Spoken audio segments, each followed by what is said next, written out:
Hey, this is Greg. Welcome to another Learning with Greg tutorial. This is going to be a coding tutorial, and in this tutorial I'm going to teach you how to code a classic Snake arcade game in MIT Scratch. If you're not familiar with the Snake game is a classic computer game, a classic video game where you start as the head of a snake and you have to travel around the screen eating food pellets, and each time you do, you're going to grow another body segment, so your body's going to get bigger and bigger, and it's going to become harder and harder not to run into your body. So it is a fun classic video game, and in this video, in this coding project, we're going to add some of our own twists as well to make the game even more playable. So I hope you will follow along, because this really is a great way to learn to code, and even a game like this where the game mechanics may seem pretty simple, there usually ends up being more going on than you think at first, and there are going to be some fun challenges to tackle, and we're going to learn a lot by doing so. Now, I'm going to code this entire project from start to finish in this tutorial while talking you through my thought process along the way, because I really do believe this is the best way for you to learn. But that does mean this is going to be a longer tutorial, and because of that, I'm going to break it up into 4 different parts, and so I'll include links to all of those parts in the description below, as well as including links to key moments within this first part of the tutorial. Okay, let's get started. As mentioned before, I'm going to be doing this program in MIT Scratch. MIT Scratch is a great visual platform, and when you're creating simple games and you're combining code and graphics, it's a great way to start. Now, even though I'm doing it within this platform, a lot of the mechanics, the game mechanics that they're going to be creating here, is the same way you would approach this game within different coding languages like Python, like Java. Now, of course, those languages might have their differences in terms of how you write certain code and things like graphic libraries and how you're creating your graphics, but a lot of the base code, a lot of the approach is going to be the same. Okay, so I'm going to jump in here now and I'm going to start coding, but I have done projects like this before, so I have some idea of what I'm going for. The one thing I'll say to you is, if you're ever stuck at the beginning of a project, don't be afraid to push away from your computer, even just get out some scrap paper, start sort of outlining the main functionality, the different functionality within your program that you're going to need, try to logically write out some conditions, and get started on paper before you even ever jump into the coding platform you're going to use. That's just a good tip. Sometimes it can be really helpful. Sometimes you'll be in the middle of a project and you'll need to push away from your computer just for a little while, so don't be afraid to do that sort of thing. Okay, but I'm going to go ahead and get started. I'm going to start by just ditching sprite 1 here, and we're going to create a new sprite. But what I'm going to do first is, I know that I want to break up the sprite stage, the screen, into sort of a 10 by 10 grid. So I'm going to show you what I'm going to do here. So I'm just going to come in here and I'm going to just create a new sprite. I did not mean to go in here because I wanted to just go into the new sprite and just paint. And what I'm going to do is just create a 10 by 10 block, and I'm just going to create this and then build something out as a reference. You'll see what I mean. So for starters, I'm just going to zoom way in here so I can see more of my screen here, zoomed in close. Doesn't really matter of the color at this point, but I think I just want this to be sort of something that's just grayscale, so I'm going to take the saturation down. I'm going to grab something like this. I don't need an outline around it, so we'll choose this for no outline. And then I just have my rectangle here, and I'm just going to do a shift drag on screen, holding down that shift to constrain the proportions of this, and then I'll release. And then looking up here, this is kind of important because you can see the actual dimensions of what you've drawn out. So right now I have a 13 by 13 square. So I'm just going to grab a corner and I'm going to start dragging it down. Now when you go drag by the corner here, once you've dragged it out, it will constrain the proportions. So I'm just going to drag it down until I have 10 by 10 here. And then to make sure that this is centered, I'm going to drag it and then just make sure it snaps there. See that little icon in the way? You can have it snap there. That's going to be important. Having it center aligned is going to be important like that once we do our alignment. Now you could have it actually set up like this, but by default it snaps to that center. So it's a good idea just to have it center aligned. And we're going to make use of that as we lay things out on screen. Okay, so next I'm just going to right click on that. I'm going to duplicate it, and then I'll use my little selection here, arrow, select that, and I'm going to come up and for the second costume here, just going to make this one a little darker. And I'm just going to make this so I can really see the grid part of my background. And again, this whole background process, and then I'm going to create this background, I'm just using it as a reference because I'm going to be precisely placing game elements in this game. When I move my snake and when I place that food pellet, I'm going to really be precisely placing them on a grid. So all that will become clear as we go along here. So let's continue on. I have these two costumes now, one square that's 10 by 10, and then another square that's 10 by 10 that is a little bit darker. Okay, let's head back over to the coding tab for this sprite, and let's see if we can get some code in here now to build out that background grid. Now, I'm actually going to use an extension here. So I'm going to go down here under this little extension icon down below where you can load these different extensions. And this pen tool can be helpful sometimes. So I loaded that pen extension. And what that does is give me this pen option here. And I have a few more options here now in terms of coding blocks. And when you're drawing something with the pen extension like this, basically it lets you make a vector stamp of a sprite costume. And then that vector graphic is not going to count as a clone. When you're building clones in your game, I believe MIT Scratch has a limit of like 300 clones, and I am going to be stamping a lot of those 10 by 10 pixel blocks, so that's why I'm jumping over here and I'm going to use this sort of pen extensions. Okay, so let's come up here, and when clicked, what I first want to do is I want to set the starting position of this. Now, if you'll remember, the stage here in Scratch is 480 pixels wide by 360 pixels tall. And the center point is going to be at 0, 0, which means all the way to the left here, that's going to be minus 240. So, for starters, when the game begins, let's just make sure that we're starting in the middle here. But actually, we'll just use this goto, and we'll use goto, and we're going to choose negative 240. And then for the Y, we're coming down this half of 360, so that's going to be minus 180. So that should be the bottom left portion of the screen. Then we're going to come back over to this pen tool here, and we want to set the pen to pen down. You have to have your pen down when you actually draw something. So pen down, and then what we're going to do is stamp. And what it's going to do is stamp one of the costumes there, but let's make sure we know which costume it's going to stamp. So just to be sure, we'll come to our looks, and here before we do this stamp, we will go switch to costume 1, and then we will stamp. Now, we should run all this now to see what's happening. So if I click this now, you'll see that I am getting a little stamp there at the bottom. Now, I don't think you can see what is happening since we're just doing a small little pixel there. But I think what is happening is you have to remember that if we go and we look at our costumes here have this plus indicator here in the center. So this is what's orienting to that minus 180 on the Y and minus 240 on the X. So that means if that is orienting there, that we're actually losing part of this off the screen. So we actually have to take half this size and half this size and add that to our position to make sure that this whole block makes it on the screen. So hopefully that makes sense. This plus icon here, if it's oriented in the center, then that is how it is being placed. This is going to show up right on the coordinate system, the coordinate that you set. So I'm going to come back to my code, and here where we have go to X, let's come in here and let's get some math operators. So minus 240, and then if we were to add 5, we can just do it manually on our head since we know it's 10 by 10, right? So minus 240, we actually want to add 5 to that, so minus 235. And minus 180, we actually want to add 5 to that, and so that would be minus 175. So I'm going to do that, and I'm going to come in here, and we're going to go ahead and run this again. And so stop, and then play. So what I want to do also is make sure that it clears this every time. You see we have some artifacts from the last time we ran this. So let's come in here under looks, or actually our pen thing here, our pen extension, and let's always erase all when we first start our game.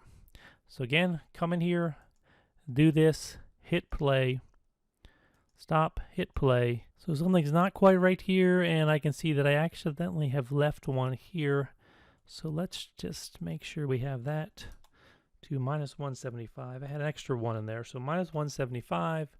Let's hit play again, And there we go. So now it looks like we're getting the entire block there in the bottom left. So now what we want to do, if we want to create a row here, we have to do that how many times? We have to do that 48 times, since we have this 480 pixels across the screen here. So what I'm going to do is I'm going to come back out of here. And this is where I'm going to use some custom blocks. So I'm going to come down here under my blocks. Now, if you've never made a block inside MIT Scratch, this is just like a function, or if you do object-oriented programming, it would be like a method. It's called a method. So methods, procedures, function, those are often used synonymously. And so basically it just means is a block that is going to then trigger a set of code blocks. So we're going to use this block, and we're going to define what code blocks are going to run underneath this block. So we're going to have a set of instructions that go with this block, and so we'll call this block make row, and it's not going to have an input. We're just going to go ahead and click OK, and now we have defined make row.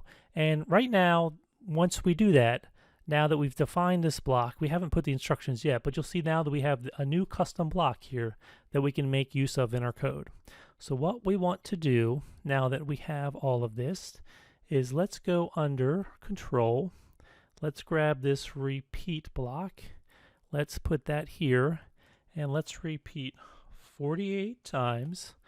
And what we want to do is we want to stamp, and then after we stamp, we always want to go under Looks and have it go to Next Costume. That means it's going to go from one of the gray blocks to the slightly darker or the slightly brighter square. And then we also want to move 10 pixels, right? So we want to change X by 10. So if we go under Motion, we can find that change X by 10. And then we want to stamp again. But at that point, it's going to come back to the top of the loop, and that's when we're going to have it stamp again, right? So define make row. So let's just click to see if we add this up here now, what we get. Do we get a full row? Yes, although it looks like we have something a little funny right here. I need to look into and see what is this blue that's going on here. And I can see that it looks a little funny here at the end. Okay, we didn't get it exactly right that first time we had that weird blue artifact, but you're going to make mistakes as a coder, so you have to have patience as a coder. So if something doesn't work, don't worry about it, just keep trying. And so I think what I need to do to fix this is I think we're getting that blue line because I think my pen needs to be up when I'm moving. So I think what I'm going to do is I'm going to bring this down, and I'm going to take this pen down out of here for a second. And I also think when I first start, I want to hide that initial sprite that is on screen. So if I go under Looks and I find this hide block, I want to hide this. I want to erase all. I want to go to the starting position, switch to costume 1. And then for my make row, as I get in there, I want to make sure that my pen is down. And then I'm going to stamp. Then I'm going to go to the next costume. But then let me go back under my pen extensions. Then I'm going to make sure my pen is up as I make the move. And then I'm going to change this by 10 and then pen down again. And let's see, that all looks like maybe that should work. So let's just go here and run this, and yes, okay, so we have that working now. So we have a row, and if I counted these out, this would be 48 of those 10 by 10 sprites, and they're just getting stamped on screen as like a vector graphic. So this is 480 pixels wide. It's important to know that about your stage. And then it's going to be 360 pixels tall. So we've done this once. We have to do this a total of 35 times. And of course, we can start to reuse code here. So what I do want to do now is, now that I have this make row, I can run that multiple times. So what I'm going to do is come back under my blocks.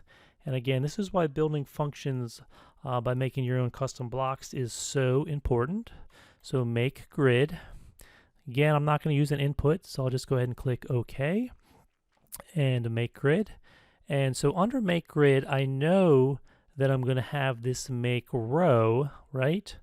I know that I want to have that. So we go to starting position, and then so make row is repeating this, but then at the end of make row, what happens is I'm way over here, right?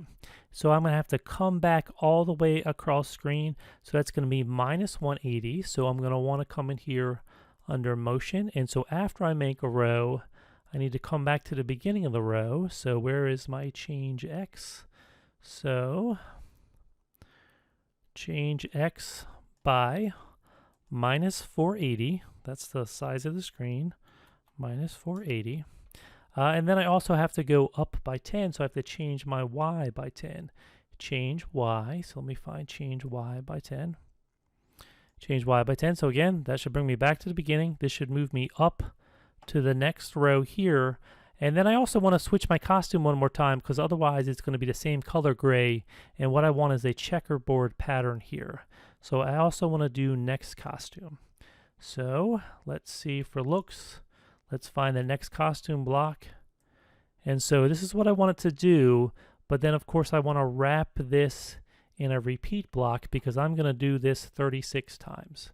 So control, repeat, 36.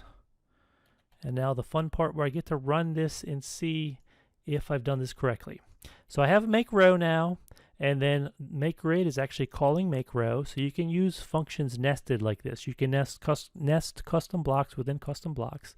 And so then now if I go under my blocks, I'll have these two blocks. And of course what I want to use is once I get into the starting position, that's when I want to make this grid. Okay, so let's go here and let's run this and let's see if I've done this correctly.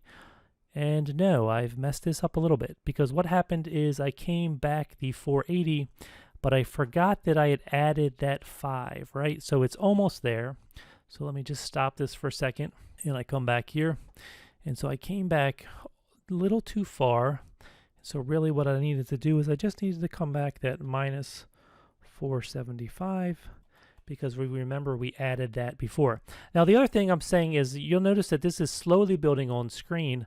I want this to build out instantly. So if I right click on this and I click edit, I can run this without screen refresh, and then what's going to happen is when I come back in here and I click this, boom, and it's going to instantly run that, and we see that we have this perfect checkerboard grid, which is going to be very helpful. And I might even use this sort of as a screen background for my game, but if I don't, it's still going to be a way that I know I can use this grid system to precisely control the movement of my snake and precisely place those food items that he's going to eat. And you also notice it does say that I have this game flow. This is something I created before I started recording. We'll get to this game flow variable in a minute. For the moment, you can just ignore that. Okay, so we have that working. So I'm just going to come back out here and we're going to create a new sprite. And so this new sprite, well, this one here that we have on screen, it's not a bad idea to name things. I'll just call this BG for background or grid or whatever. Background's fine for now, just BG. And then I'm going to create a new sprite. Again, I'm going to paint this sprite. And again, I'm going to zoom way in. And now 10 by 10 grid, I could create something that's 10 pixels wide, but I actually want my snake to be slightly smaller in size. So what I'm doing now is this is going to be the snake head. And I'm actually going to make it so it's slightly smaller than that 10 by 10. So I'm thinking about making this something like 8 by 8. So again, I'll come in here, we'll choose a color. Let's just drag this out. We'll make this something in the sort of the green range there. So again, not worried about this too much, but just green. This is going to be our snake head.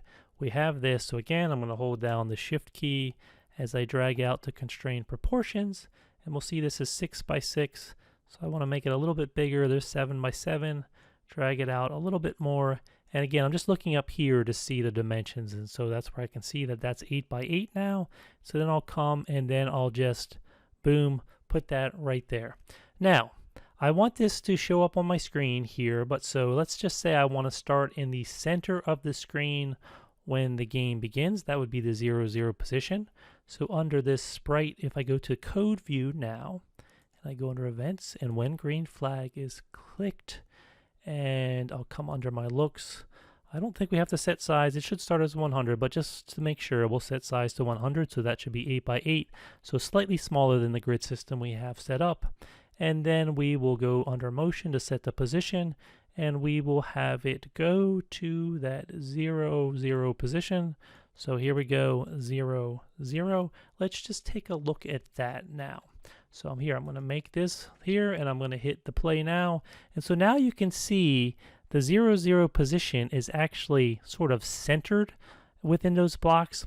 But what I really want is I want my snake to be able to move sort of within these squares. So I have to start in that center position, but then remember the length of these is 10. So if I nudge him 5 by 5, that should take me so he's now in the center. So in other words, right now he's centered right there, but if I take half the width and half the height, since it's a square, that'd be 5 for each directions. So let's just see. We'll go to 0, 0, but so let's just go to -5 and -5. And let's take a look at that again and hit play. And so now that I've done that, you see we are now starting our snake in a position towards the center of the screen, but slightly off center so that he exactly fits within this grid system. And so the way I'm thinking about my control setup for my snake now is I'm thinking about using the arrow keys and have him move 10 pixels at a time, depending on my arrow key presses, which arrow key is pressed, so that he will exactly stay aligned to this grid here. And if I'm placing a food item, I can place it exactly on one of these grids. And so there's not going to be a situation where he's slightly off to the side and misses the food item. He's always going to be exactly centered, exactly lined up to it. Hopefully that makes sense. It should make sense as we get on with this project. Now I am going for somewhat minimalistic graphics here, but now that I have this sort of the size I want it to be pretty small because of the lower resolution of the platform scratch here. I want to be able to have my snake grow and really be a lot of body segments and really have it be a challenge. That's why I've started so small here, so we really can have a lot of body segments. But now that I have this basic graphic, if I do want to come in here and change this and add eyes or something, since this is my snake head, I could certainly do that. So I could come out of this now, I could come back under these costumes, I'll zoom in even a little bit farther here. So this is our snake head, and so I could come in here, I could go under this, and let's just change our color and make it so it's just like a white, or basically white, and we'll come in here and we'll just drag out something. These are going to be the little bit, these are going to be the eyes of our snake. Again, I'm not going to spend too much time on this, so I'll hit a Control C, Control V to copy that. There's another eye. I'll move it over here, and then if I wanted to come over here and select this other shape here, and if I wanted to use this tool, I could change this so this was a little bit more rounded if I wanted to. So again, I'm still keeping it within that 10 by 10 pixels. I'm keeping it so it's a little bit smaller than 10 by 10, but if I wanted to do some little changes like this, maybe move this down a little bit, maybe move this down a little bit, just something. So in other words, you could come in here and fool with the graphics. I'm not going to spend a ton of time fooling with the graphics. Again, I want this to be pretty minimalistic, but I could do something like that. And now if I jump back into my game, we can see now we have this little snake head. So this is going to be a snake head for our game. And now as we get on with the game, we'll get into creating the body segments and also moving the snake around. So I think the next thing we'll tackle here is just to get the basic movement set up for this snake head. And then we'll really get into the game mechanics of having your snake be able to eat items that randomly appear and having the body segment grow each time. And then of course the tough challenge of how do you get the body segment to know where your head has been, and how do you get the body of the snake to perfectly follow the head of your snake. Okay, so I changed my mind. So I actually do want to talk about this game flow variable next. And so this is just a variable I created. So if I went on my stage here, and I go under my code and I go down to my variables, this is just a variable that I created on my stage here, and I've called it game flow. So this is just a global variable. So in other words, I just came here, make variable, typed out game flow. Any variables that you put on your stage are going to be available to all sprites, so you can think of that as a global variable that any of your sprites can access. And the reason why I did this, and so I'll cancel out, so we have this here. The reason why I did this is because whenever you're creating a game, you have to think about game flow. And what I mean by that is your game going to have different levels? Is it going to have a start screen, an end screen, a high score screen? And so I know for this game that I at least probably want to have some sort of start screen, and I probably do want to show high scores at the end. And so those are going to be different in the game flow than the actual game itself, because as soon as you hit this green flag to start things, it's not going to instantly play the game. I want to have that start screen first, and then maybe show some on-screen instructions or things like that. And so that's why I have a game flow variable. So what I'm going to do here is on my stage, I'll just come under events here, and when clicked, and I'm just going to give an initial value to that game flow variable. And so I'll set game flow to 0. And so I'm going to think of 0 as when my game first starts. And if you want to add coding comments, it's always a good idea. So I haven't done that with all my code yet, but it's a good idea to add this just to keep yourself organized when you're coming to something and maybe working on it a day or two after you started working on it, or if you're ever doing a project where you're working with someone else, you want to have code so you sort of can keep organized. So I'll just say 0 equals start screen. That's going to let me know that anytime we have a game flow set to 0, that's when I want to show the start screen. And then I could go ahead and put some other notes in here if I wanted to be, if I already knew, like I wanted 1 to equal gameplay, and maybe 2 will equal end screen or high score. 2 equals show high scores. And so again, these are just little notes for myself. And so we'll go ahead and do something like that. And so you can add comments to your code like this however much you need to. It's a good idea. It's good practice. So I'm going to go ahead and set it to 0. And I know that when the game starts, I want to go ahead and change it. So what I'm going to do is add another sprite down here. Again, I'll just paint it myself. And I'll zoom in a fair amount. And I'm just going to grab, again, just a rectangle. Color doesn't matter so much. I can always change this. But I'm just going to create a basic rectangle because I'm just going to have this be a button. So I'm just going to sort of have it snap to the center, but first I'm going to add some text. So for the text, let's change the color to white, and we'll call this start game. Start game. And again, I'll just reposition that so it's centered here. And then these together, you can select multiple things, but just by clicking and dragging over top, and then you can group them together like this. Then you can move them together. And again, I'm just going to have them snap to the center there, but it doesn't have to be this at the center. I don't know where I'm going to want this to start. So let me just zoom out a little bit here. So maybe my start screen, it's going to begin somewhere down here. And so again, you could build some code at this now and get it exactly where you want it to. So events, when clicked, when the game first starts, I know that on this, game flow is going to be set to 0 when the flag is first clicked. And so this sprite here, I'm going to call UI, which is just going to stand for user interface. So UI. So this costume here, when clicked, I'm going to go under my looks, and we're going to show this, and we'll give it a position. So we'll use what I've set it to now. So motion, go to this position here. And let's just see what that looks like. Oops. Play. Boom. Okay, so I can reposition that, but it just gives us a start button. And of course, when the start button begins, I don't want to show this. Maybe I don't even want to show the this background yet. So maybe I don't want to show the checkerboard background. Maybe I don't want to show the snake. So what I can do then is just come out of here and come over to this background sprite. And we have all this code here. And so by default, when clicked, it's going to hide the initial thing. And then it's just doing all this other stuff here. But all this other stuff is something where I could add a control. And I could say if. And I could say game flow equals 1. And of course, it's not going to be 1 until somebody clicks this. So I always want to be checking. And so what I might do is, in other words, if I put this if statement right here and I use something like an equals operator here, and then I went to my variables and I put game flow and game flow equals 1, because that's when the game's being played. So maybe that's when I want to see this checkerboard.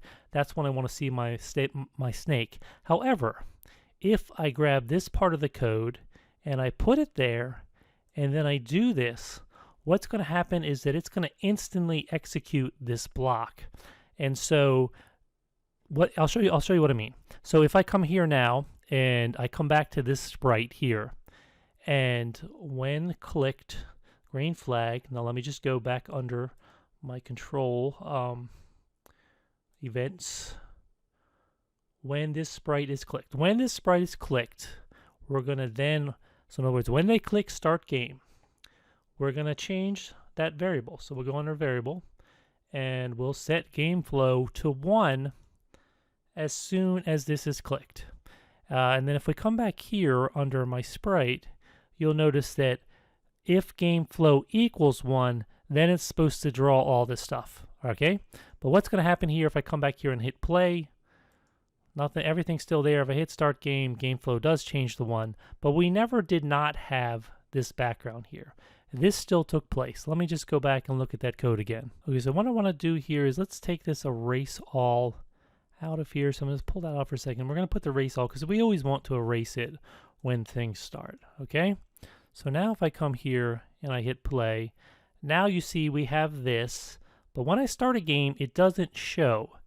Now, we've changed the game flow to 1, but it still does not show. And the reason why that happens is because when I put the if statement here, it automatically still executes this. So in other words, by the time game flow changes to 1, that doesn't happen until after this fires and this runs. Because as soon as I click the green flag, all this runs, and so it gets past that if block before I ever hit my button. And I hit my button, but this code never runs. So this is a case where a broadcast message would be a good way to do this to ensure the timing matches up. So in other words, if I come back now to this user interface, when this sprite is clicked, I'm going to set the game flow to 1, and then I'm going to broadcast a message. So I'm going to broadcast the message, and we'll call this one start game.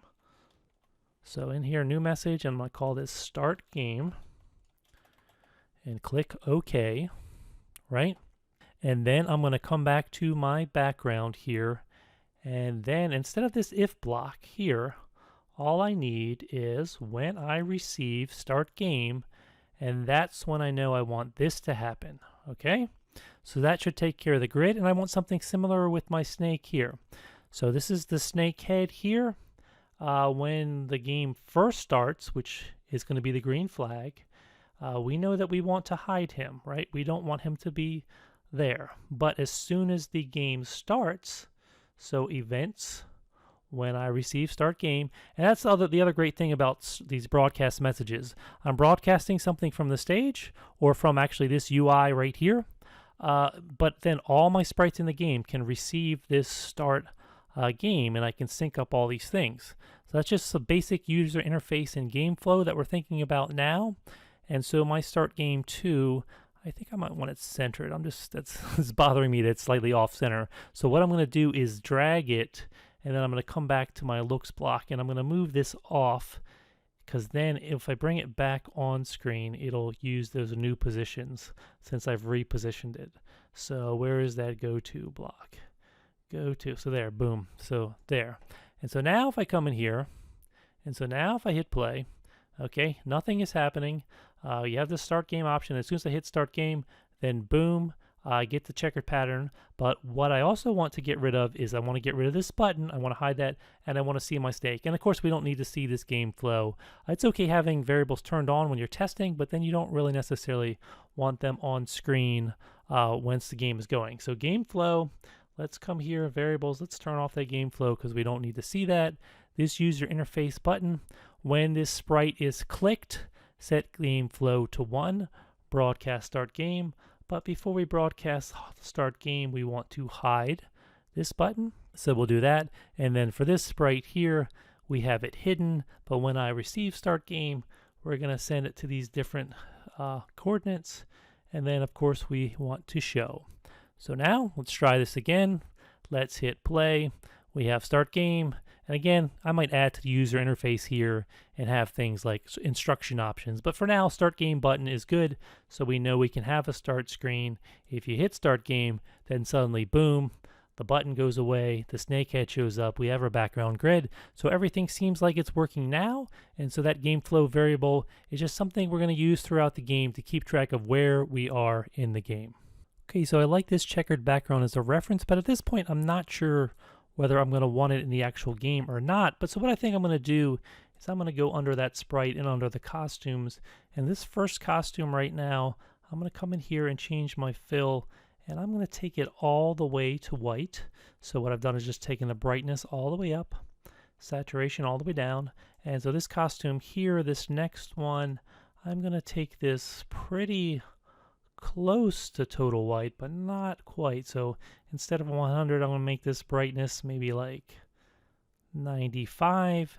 And so let's just see what that does. Let's see if that gives us enough of a checker pattern that I can still see. So let me hit the play button in here, start game. So yeah, that gives that's still even more than I want it to be.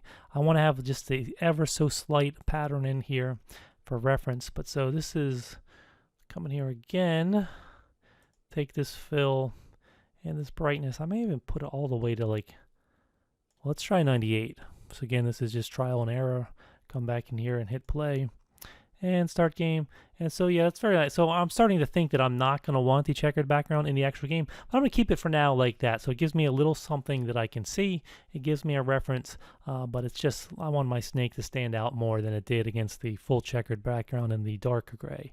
So I'm going to go with that for now. And now let's continue on here and let's get into sort of the movement of the snake. So what I'm going to do is I'm just going to start by going to my stage here, and I'm going to put this code on the stage because this is the speed is only going to be a variable just used the once globally within the game. I'm not going to have different speeds for different elements in here. So I'm going to create this global variable speed. So if I come under my variables here, under the stage, I have the game flow variable. I'm going to make another one and I'm going to call it speed. Now sometimes I'll turn my caps lock on just so if I'm anywhere within the game and I see something capitalized, I know that I made that a global variable and I can make use of it. So there we go, speed.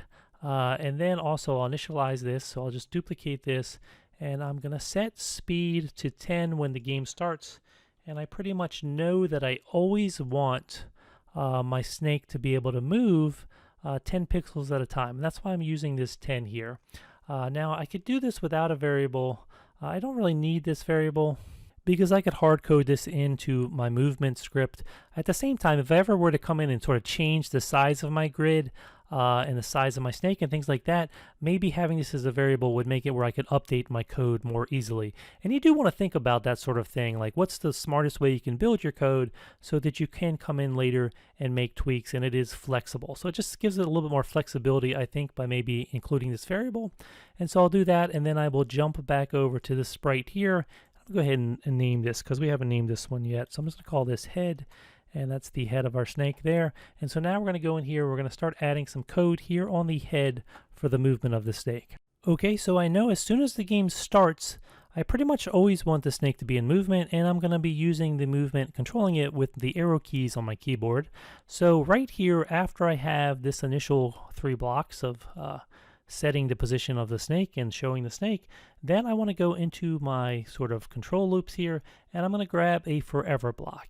And then in here, I'm just going to be checking to see if the different arrow keys are pressed. So if I go under sensing, we have these, let's see, key pressed, and we have the space, and we can also grab our arrow keys. So we'll just start with the up arrow here just to see forever check. And so I'll come in here and I'll go under control and I'll grab this if block, and I could do an if then else. I could do something like this: if key up arrow is pressed, and then if the key up arrow is pressed, what do we want to do? We want to move it. So let's take the motion and we want to then change the Y, right? Because change Y. So here's our Y axis up and down, and we want to increase it by 10 if the up arrow is pressed. So just for a starting thing, let's just put that in there, and let's come into our game. Let's hit play, and let's see, once I hit start game, what happens when I hit that up arrow. Yes, so he'll move and then he'll stop. Now, there are a couple things to say about this. Let me just reset it for a second here. So I'm going to hit that and start game again. You'll notice when I hit this, he moves like more than 10 pixels, it looks like, at a time every time I'm pressing that. But what is happening here is because, let me stop it again, because we have this forever loop. When you have a forever loop like this, you have to understand that this is executing several times a second. This is executing, you know, it's tied to your frame rate, so this executes a whole lot. And so when I'm pressing this down, it's firing off a whole bunch of times, and that's why I can feel like I'm only pressing the key once, but it's actually moving, multiple times because it's running through this loop multiple times. Just to demonstrate that, just to illustrate that, we could change this drastically. Instead of in this forever loop, if I were to go under controls, and I was going to grab actually events, go under events, and I choose this when space is pressed, but I'll change this to when up arrow is pressed. And if I were to drag this block and put it down over here, now you'll see that now when the arrow is pressed, this is just executing once as opposed to the forever loop where it's going to execute a whole bunch of times. So let me just demonstrate that by coming back here, hit play and start games. And so now every time I hit the space key, you can see how I'm really sticking within that grid. Now, I'm still moving 10 pixels at a time and staying within this grid when I have it the other way. So for example, if I can come back here and I drag it back over here, and now I hit play, and I'm going to zoom in so we can see again. I'll press it down, and it's moving sometimes more than once, but you notice it still always ends perfectly aligned, so it still is adhering to the grid. It's just running that loop several times every time you press your key, because you can't physically press it fast enough and get your finger removed fast enough. The code's executing faster than you are. So let me just come out of here. So this is just worth mentioning because you have to think about this when you're setting up your movement in a game like this, and you have to think of what kind of movement do you actually want in your game. Well, I actually want something a little in between what we saw. I don't want it to just plod along one at a time like it would here. At the same time, I don't want it to be herky-jerky like it is over here.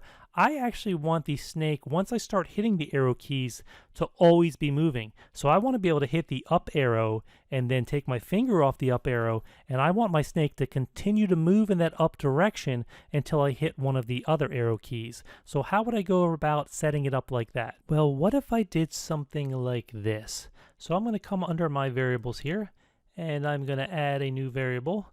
And I am going to call this one, since I'm, it can be for all sprites or it could be for just this sprite, but I'll leave it for all sprites because that's going to be fine. That's going to work out fine. And so I'm going to call this one dir, and that's for direction. So just to be explicit with this, I'm going to call it direction and go ahead and click OK. And so now I'm going to duplicate this a few times here, this block here. And so when up arrow is pressed, and I'll come down to my variables, and I will set direction to, and you can type something in here. So I could leave it as a number, but I could also type up just so it's going to be easier for me to remember. So something like that. One up arrow is press up, and then let me just duplicate this. 1, 2. Duplicate it one more time. So I'm just right clicking on a block and then duplicating. And if you do it on a single block, like duplicate this, it'll duplicate that block. But if you start at the top of a stack and you choose duplicate, it'll duplicate the whole stack. So for there, set direction is up. And so if I set this to down, we're going to set direction to down. And if I set this to right, we're going to set this to right. And if we set this to left, we're going to set this to left. So now this is firing off whenever these keys are pressed. And so then I can come back over here, and instead of using if key up is pressed, well, then I could come in here and use that direction variable. So let me go under my operators and choose this equal, and then find my variables. And I have this direction variable. If direction equals up, okay. And then I could come in here and drag another control block. And again, another if then else. And I'll get rid of this. I don't need that anymore. And let me duplicate and do another if then else. And let's see. Let's stop this for a second. And so let's start to duplicate this. Duplicate. Duplicate. And I need one more if block here. So if. And then we'll duplicate this one more time. And so here, this would be if direction equals down. Here I'll set this one to if direction equals right. And down here I will do if direction equals left. Okay, now I'm going to right click this block and duplicate. And so if direction, it starts turning yellow because if you click on a block or double click, it'll start to run the block. That's why it's turning yellow on me. But so if direction equals down, Then I want to change y by -10. Now when I start going right and left, then we're talking about your left to right x-axis. So let me go back under my motion and find that change x. And so if direction equals right, I want to change x by 10 and duplicate that. If direction equals left, change x by -10. Okay, so just to remind ourselves here, the up arrow is changing this variable. And initially, since it's not set to any of these, there is no initial condition, but I could give it initial condition, so let me just duplicate. So direction equals to none. That just means it's not going to stay in the memory as one of these other ones, and it means that our snake should not move when the game first starts. But now forever it should be moving based on this here. So let's just go here. Let's just hit the play button here. Let's start the game. And then now, whoa, okay. So you can see, this is kind of cool, but I've made the mistake of accidentally leaving that pen, all the extension turned on. So now I actually have this cool drawing thing. So happy little accident, but that's not the sort of thing I wanted to do for this game, right? So I want to get rid of that pen and make sure my pen is down. And also there's some things about the player speed, but my left-right arrows are working for controlling the movement of my snake. He's going a little faster than I want him to, but we'll deal with that in a second. So let me just exit out of here. We'll stop this. And so first of all, let's make sure that that pen is, we take care of that pen after we draw all our rows. So let's go to our background here. And so after we make the grid, then we want to make sure that we have that pen up. So let's go here under this pen block, and after I draw and do all that, then we're going to set pen to up. And so now let's just run this real quick, start game, and that gets the, well, we still have it going. So let's see, why is it's doing this? Okay, I think I know why it's doing this. And this is okay, you're going to make mistakes, and I can't stress enough that when you're coding and you make mistakes, if you work through those mistakes, you're going to end up learning way more in becoming a better coder from your mistakes than you are from the things that work perfectly the first time. So I think what's happening here is, even though I have this pen up here after I make the grid, this is when I've received start game. If I go over to head, as soon as I receive start game here, this block of code starts to execute. And I think this pen up is set to down when this starts here, when this fires. And I don't think it's receiving that change from here over on this part of my script. So this is sort of a game flow thing. Even though I have this pen up here, it's almost like that's working locally on this sprite, and it's not working over there on the head. And so by the time I get down to this, also on the head, it already has that pen down value, and it's off and running here.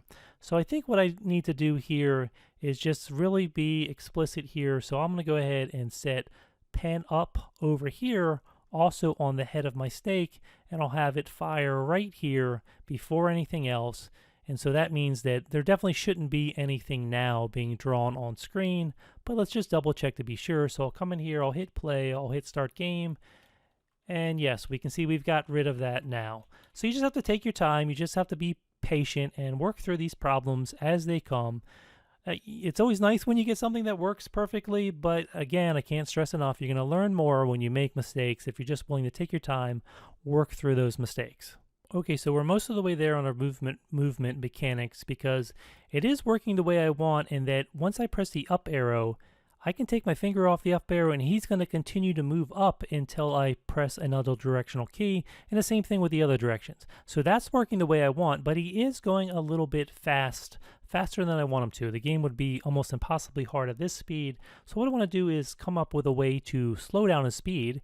And what's happening is this forever loop, again, it's happening so fast and running this so many times within a second that it's just moving him too fast. And so this is where I could put a delay in here. So if I come under my control here and I use this wait block. So for example, I could do wait 1 second. And this is going to be more than I want, but let's just do this to show. Now every time I press a directional key, it's going to wait before it runs that again. So now you can see it's waiting 1 second, and then he's moving. I can move him to the right, and again, it's moving 1 second, and it's moving him to the right. Now, another thing that I can see I want to change is he's moving to the right, so I would like his head to rotate and his eyes to be facing to the right. Now you can see no matter what direction I move him, his eyes stay facing up. So two problems. I want to get the speed and figure out what speed is going to be correct. So how much of a delay do I want? 1 second is too much. And then also this rotation thing. How do I get the rotation to be what I want? Okay, so the delay, the speed, we should be able to figure out through trial and error. So you can put fractional values in here. So let's try something like 0.1. And again, I can go full screen if I want to, but I can also test it here without going full screen. So again, I will have to hit start game, but let's just move. And so let's see. So this is getting better. That's still going to be a little slower than I want. But also this is giving me the idea that I think as the game progresses, you may want to come up with a way to change the speed so that your snake goes faster as the game progresses. And we can see now that we have an easy way to do this through this delay that we're using right now. So this perhaps might be something we even want to convert into a variable, but for now I'm feeling like 0.05 might be a good starting value. So let's just go full screen and hit play, and I'm going to hit start game. And yeah, that feels pretty good. So now I have him moving along at a speed that I feel like is going to be to my liking, at least for when the game starts. Then we might want him to get going faster, but that feels pretty good for a starting speed. So we're going to use that as our starting speed, 0.05. And so what I'm going to do is I can see a couple opportunities now for sort of cleaning up our code, cleaning up our game here. So again, I'm just going to come to the stage again. And what I'm going to do is create a couple new variables. So the first thing I'm going to do is, first of all, this speed variable. Can you see the way this speed here maybe isn't the perfect name for this? So what I'm actually going to do is this initial speed where he moves 10 pixels at a time, I'm going to come in here, and you can rename variables. And if you rename a variable, it'll rename it in all the instances where it's within your code. So you can see this speed here. I don't have to worry about this because this is going to automatically update when I rename this. So I'm going to rename this, and I'm going to call this grid cell size, because that's really what this is. That background that I created, that's grid cell size. So I'm going to go ahead and click OK, and you can see that it updated right there. And so then if I jump over to my actual movement here, you can see right now I'm using sort of this 10 value. But what if I change the size of my grid? In other words, this is another chance to make this game a little bit more flexible if I ever was going to change that. So I think instead of using the 10 here, maybe I'll use this variable, grid cell size. So I can put that there, and I can put it here, grid cell size. But what do I do when I have a negative? Because I don't have a way to put negative. Well, 0 minus a number would be the negative version of that. So if I come under my operators here, and I grab this here, and I put 0, and then I'm going to use my variable, so grid cell size, 0 minus grid cell size. Let me just duplicate that once, and so now we can see for this, change by 0 minus grid cell size, change by 0 minus grid cell size. And so just to make sure that this is still working, let's just go in here, and let's run that. So no, we're no longer using sit10, we're using that grid cell size, but we can see everything is still working perfectly. So all that's good. Okay, so let me just stop that. Let me return back to my code. Now, there are a couple other instances here. For example, this go to -5, that's because, remember, when we had this background costume here, if I look at this costume, remember, this is 10 by 10. And because it is oriented here by the center there, that's why we had to have that -5 in our code here. So if I was being very thorough, then what I would do is anywhere where I have this -5 in here, what I would do instead is add a 0.5 times the grid size, right?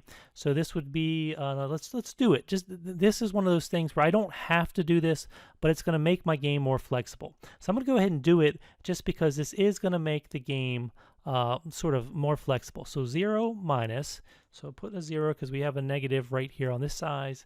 And then let's get the operator for here.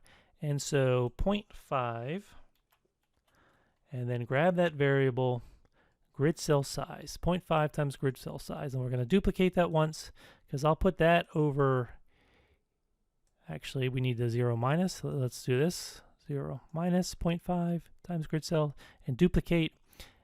Excuse me, I keep messing it up. So when you're duplicating something, this is just something to point out. If I click here, when I do my duplicate, right-click duplicate, it's just going to duplicate this part of it. But if I'm on the larger part of the block here, duplicate, then it's going to duplicate the whole thing. So that's just something to keep in mind as you're doing little coding updates like this. And then this one I can throw away. And so this one here, again, if you're dragging it, same thing. Make sure you're grabbing it right by that correct version there. So again, I can get rid of these other things. But again, so this all should still work, but it's a good thing to just double check and start game and come in here. Everything still seems to be working. Let me just check my code real quick to see if there are any other instances where that grid cell size is coming into play. Because if I do this, again, it's going to help me down the road. So on the background, we have here, we have go to this X when we start, make grid. And so if you think about it, remember, these are a couple instances, again, where we need that grid cell size. So I know this is adding work, but again, I'll show you in a second why this work benefits us.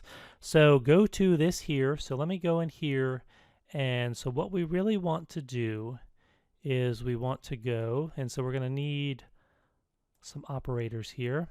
And so let me take this plus operator. So if you remember, we went to minus 240, right? That's the size of the stage.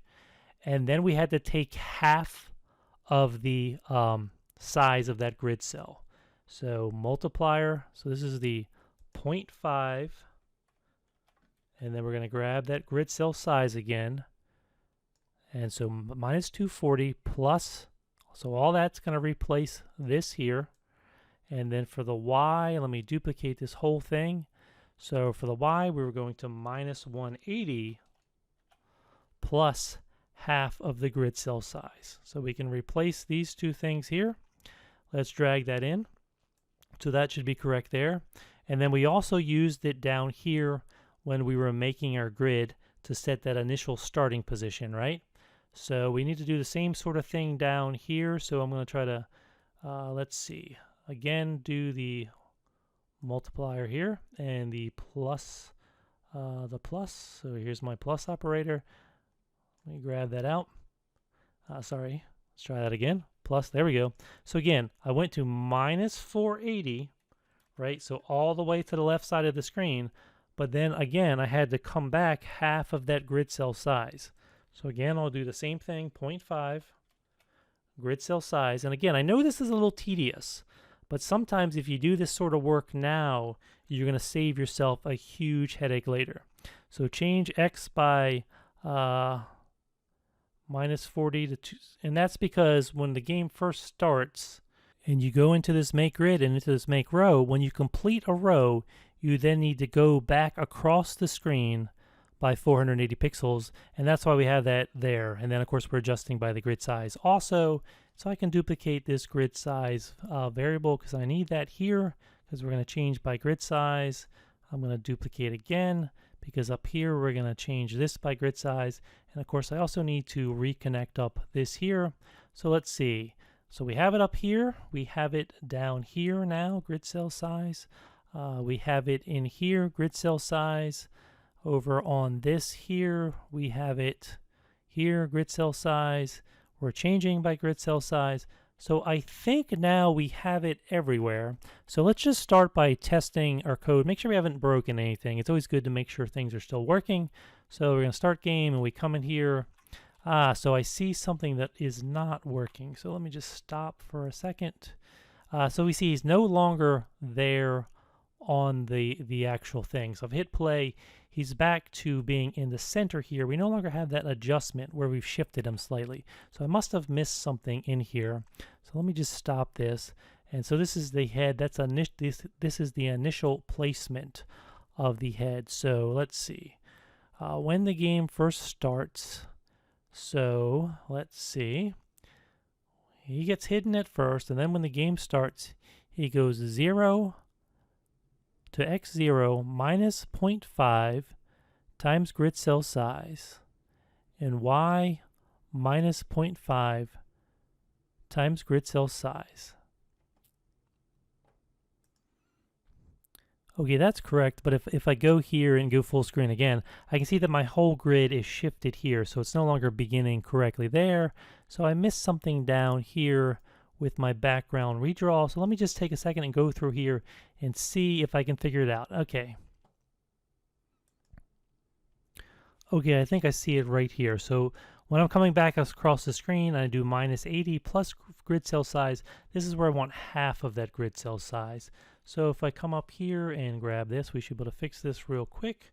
So this should be 0.5 times grid cell size. And so let's pop that in. Let's jump back in here and let's hit play, start game. And then there we go. See, things seem to be working again as they should. So again, occasionally you're going to have these problems. Just stay patient and work through them. All right, so I think we have it working now. And so you're probably wondering, did we really need to do all that extra work? Well, not necessarily, but let me show you how that work can really benefit you if you want to make some major changes to your game. So let's imagine, for example, we wanted to make this grid that we're using here to control our movement. Let's say we wanted to make that bigger. Well, because we have that as a variable now, I could go in here under my background, and when I receive start game, what if I were to just come in here and take this looks here and set the size to something like 200%. Now, when I do that, I'd have to realize that then I would have to come to my grid size, and since that's 10 pixels, it's now going to be a 20 pixel square. So I would come under my stage here where I have that variable, and I could set this to 20. And if I do that, now I could come in here and I can play this game, and you'll notice that it still is lining up perfectly with the grid. So you notice my snake has stayed the same size, right? Because that's not being controlled by the grid size, but everything else is still working perfectly. Now, I could come back farther, and I said my snake wasn't set up to that, but if you remember, the snake was 8 pixels, so that's 80% of the size of this initial background block, which you remember was 10 pixels. So if we look at the costume, that's 10 pixels. And of course, now we're representing that with this grid cell size variable here, grid cell size. So if I come back to the head, this should be 80% of the grid cell size, so 0.8. So let's go and do a little math here. So we'll grab this one here, and I'm going to put in 0.8, and I'm going to grab my grid cell size variable, and then of course we need to multiply that by 10 because we're doing the initial size based on initial size of 10. So 0.8 times grid cell size, and then all of this times 10. So we have 0.8 times grid cell size times 10. And so now, if I drop this in here instead of using this size here, now again we're using this variable, and now if I come to this with grid cell size is 20, and I hit play and start, now you'll notice my snake is now sized appropriately, so the size of the snake head has also sized up, and you'll notice that we are still staying on this grid. So I'm going to change all this back to 10% after all this, or 10 for my pixel size, but I just wanted to show you how really thinking about the variables within your game and thinking about how you might want to adjust and change your game going forward can really allow you to build flexibility into a system versus this rigid thing. You can imagine if I did all of this coding and made all these changes, and then I got to the point where I wanted to go in and suddenly change the size of my board regularly, I'd have to recode a ton of stuff, where if I build in this grid cell size in a smart way as a variable throughout my coding process, then suddenly I have something that is more flexible. Okay, so let's move on, but I just wanted to show you that so you get an idea for thinking smart as you code your application. Okay, I think that's a good place to stop part 1. If you learned anything, please feel free to hit like and subscribe, and please don't forget to check out the other parts of this tutorial, which I will link in the descriptions below. Thanks so much. See you soon.